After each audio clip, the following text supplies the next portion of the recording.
Welcome to the fourth episode of the Money Smarts for Kids podcast, where you can learn money skills for life. I'm your co-host, Hannah Reyes, with the 2022 Youth Advisory Board. Hey, I'm your other co-host, Gabriel Nagel. Throughout this podcast series, sponsored by Young American Center for Financial Education, you'll get to learn about exciting topics from how to start your own small business to investing. This podcast is made by kids for kids. On today's episode, we'll be talking about budgeting, why it's important, especially for kids, the different types, and how to do it. Budgeting is important for kids so that you can learn how to save your money now to spend it later. Managing money is like managing time. The better you are at it, the more freedom you have. Did you know that only 41% of American adults have a budget and stick to it? What? Let's get started by talking about what budgeting exactly is. The definition of budgeting is the process of creating a spending plan to spend your money. Set financial goals and objectives, tracking progress towards those goals, and making informed decisions about their objectives. There are four main types of budgeting: incremental budgeting, activity-based budgeting, value proposition-based budgeting, and zero-based budgeting. We'll get started by talking about the first type of budgeting. Incremental budgeting is a type of budgeting that starts with the previous year's budget and makes adjustments based on expected changes in costs, inflation, and other factors. It is a simple and straightforward method that is widely used.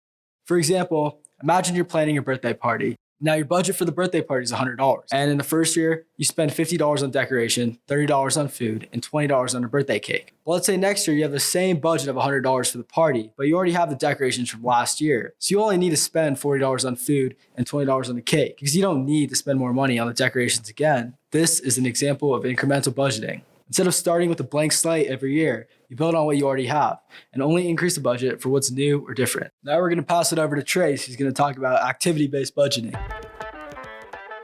This approach focuses on the costs associated with specific business activities, such as production or marketing, and creates a budget for each activity. This method provides a more accurate picture of costs and can help identify cost-saving opportunities. An example of this is if you were to run a lemonade stand. You could create a budget to create promotional material to spread around to your neighborhood. Now I'd like to pass it on to Mo, who's going to explain value proposition budgeting. Value proposition budgeting, also called priority-based budgeting, is all about analyzing and justifying the value of every single item on a list. For example, let's say a child receives an allowance of $5 per week. The child might want to spend $2 on candy and $1 on a toy. Based on the estimated income and expenses, the child would have $2 left over.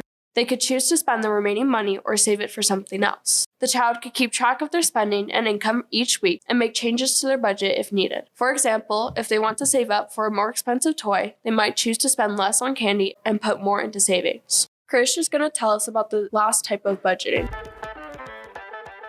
Last type of budgeting is called zero-based budgeting. This is where you start with a blank slate and require management to justify each expense. This method can be time-consuming, but can also lead to significant cost saving. Here's a quick example. Imagine you're planning a trip to the amusement park with your family, and you have $100 to spend on the trip. Now, with zero-based budgeting, you would start by listing out all the things that you want to pay for, like tickets, food, souvenirs. Now, let's say you spend $50 on the tickets, $20 on food, and $10 on souvenir. That's already $80 spent. So now you only have $20 left. But you need to get to the amusement park and back home. And you decide to spend $10 on transportation, meaning you only have $10 left. So now you can decide how to spend the remaining $10. Maybe you want to save for it later, or maybe you want to buy some more souvenirs. Regardless, this is an example of zero-based budgeting. Start from zero and decide how to allocate every single dollar to make sure you don't overspend and end up without enough money for what you need.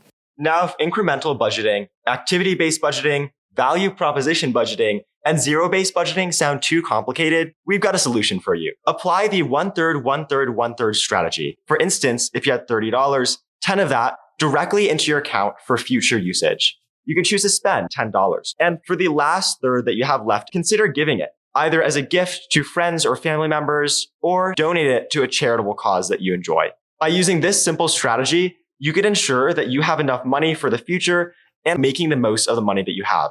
Now, why are all of these types of budgeting important? Budgeting ensures that you're not spending more than you're making, allowing you to plan for short-term and long-term expenses. It's an easy and helpful way for people with all types of income and expenses to keep their finances in order. Here's some ways that budgeting can help you make more wise financial decisions. Budgeting makes you more aware of your financial situation because when you budget, you're often checking your account balance more often and you're looking at how you're managing your finances. Budgeting helps you prioritize your saving and investments, and it helps you plan for the future better.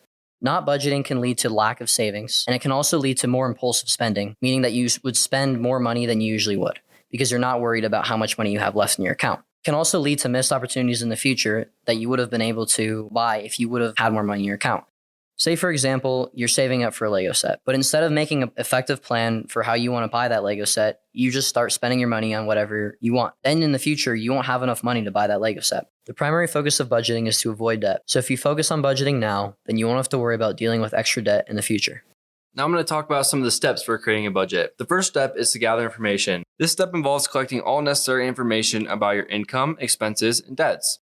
This information will help you create a realistic and accurate budget, which leads into step 2, setting budget goals. Once you have gathered all the necessary information to create a budget, you need to set specific, measurable, and attainable budget goals. This can include reducing debt, increasing savings, or managing your expenses. Next is actually creating your budget plan. In this step, you need to allocate your income to your expenses, savings, and debts based on your budget goals. You can use a budgeting tool, such as a spreadsheet or a budgeting app, to create your budget plan. Finally, step 4 is to monitor and adjust your budget. When you monitor and adjust your budget, this will help you stay on track and make changes if necessary to your budget. Now that we've learned about the different types of budgeting and the reasons why they're important, why don't you guys share some tips that you may have about budgeting or just your personal experience with it?